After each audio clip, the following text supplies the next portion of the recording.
Hello, I'm Krisha, a field application scientist at Akadeum, and today we're taking a closer look at our human T-cell Leukopak isolation kit, GMP grade. This kit was specifically designed for clinical and commercial manufacturing workflows, where maintaining cell quality, workflow flexibility, and regulatory compliance are critical.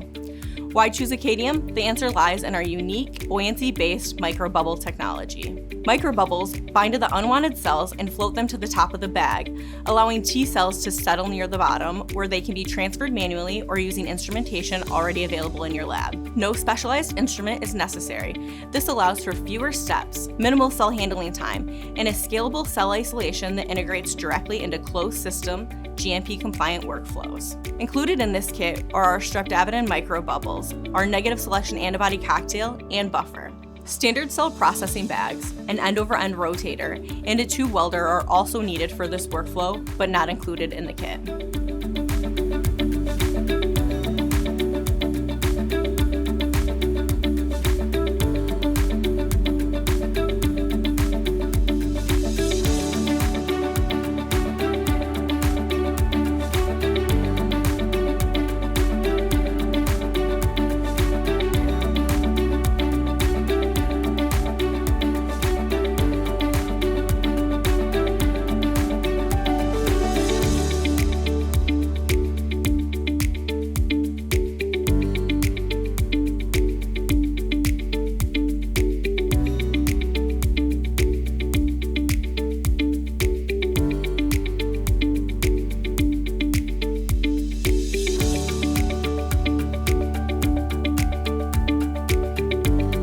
Cells are now in the G-Rex and ready for expansion. Akadeum's GMP-grade human T-cell Leukopak isolation kit offers a GMP-compliant, scalable, high-performing 60-minute workflow that maintains the health of your starting sample. If you would like to learn more or request a demo, visit us at akadeum.com.